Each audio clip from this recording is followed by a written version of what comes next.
Good afternoon dear student. हम लोग tense में प्रेजेंट परफेक्ट कॉन्टिन्यूअस टेंस पढ़ रहे थे, जो कि इसमें भी हम लोग 3 रूल मिस कर चुके हैं। हमको चौथा रूल पढ़ना है। चौथा रूल है यदि वाक्य के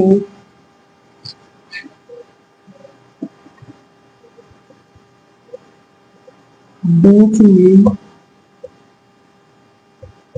कहाँ, कब, कैसे, क्यों, क्या आदि शब्द आते हैं तो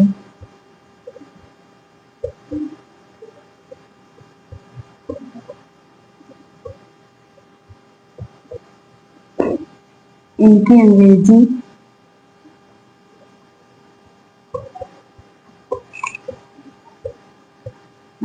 सबसे पहले लिखी जाती है।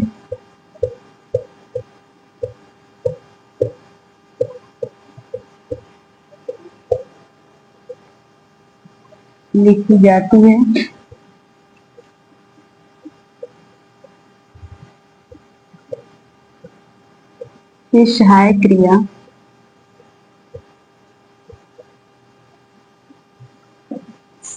क्रिया हैज या हैव का प्रयोग करते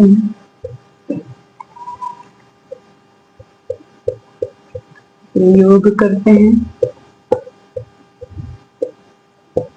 वाक्य नकारात्मक होने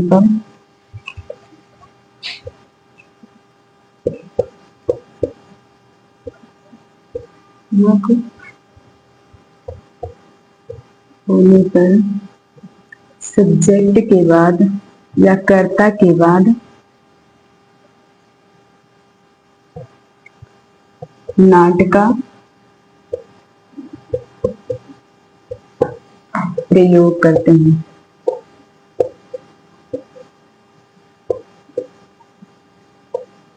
ये आपका रूल है। यदि वाक्य के बीच में कहाँ, कब, कैसे, क्यों, क्या आदि शब्द आते हैं तो क्या होती है, इनकी अंग्रेजी सबसे पहले लिखी जाती है।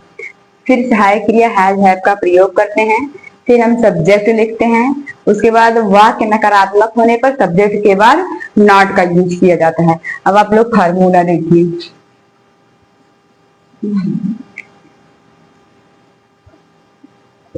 फार्मूला है question word plus helping verb has या have plus subject plus not plus been plus MV के फर्स्ट फॉर्म में ING plus object plus since या for plus time plus question mark. ये आपका फार्मूला है। क्वेश्चन वर्ड यानी QW से question word, फिर सहायक क्रिया हैज हैव, फिर सब्जेक्ट लिखना है आपको। अगर वाक्य नकारात्मक है तो फिर नॉट लगाना है। फिर एक और हेल्पिंग वर्ब क्या था इसमें, बीन था। फिर मेन वर्ब के फर्स्ट फॉर्म में आईएनजी प्लस ऑब्जेक्ट सिंस। फिर क्या है आपका टाइम, जो निश्चित है तो आप सिंस लगाएंगे, अगर अनिश्चित टाइम तो फॉर का यूज करेंगे। एग्जाम्पल है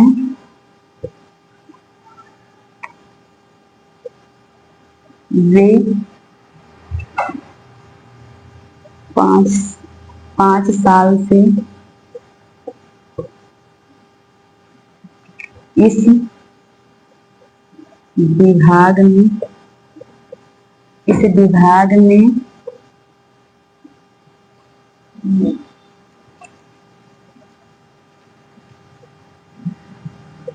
वे 5 साल से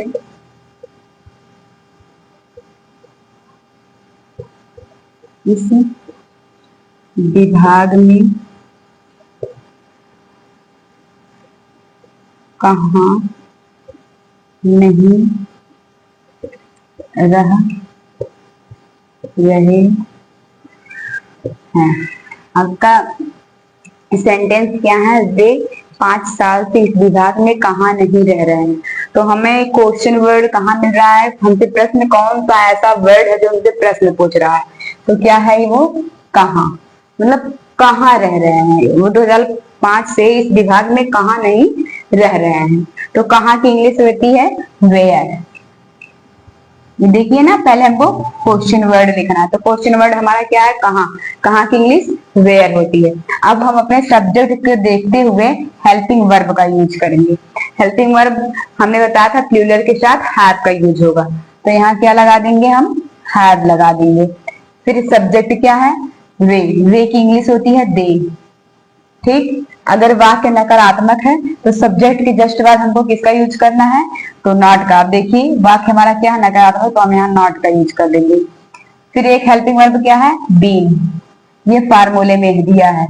फिर मेन वर्ब क्या है रहना, रहने की इंग्लिश लिव होती है LIVE, लेकिन हमको ING जोड़ना है तो क्या करेंगे ई को हटा दें। जब ING जोड़ा जाता है लिव में तो जिसके लास्ट में ई रहता है उसको ई को हटाकर हम ING तब जोड़ते हैं, नहीं तो वो रॉन्ग वर्ड हो जाता है।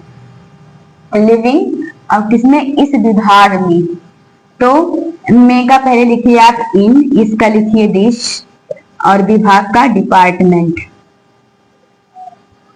डिपार्टमेंट। अब हमको टाइम देखना, हमारा टाइम क्या है निश्चित है या अनिश्चित। हमने आपको बताया था अगर 2020, 2025 या 2021 दिया है तो वो निश्चित टाइम है।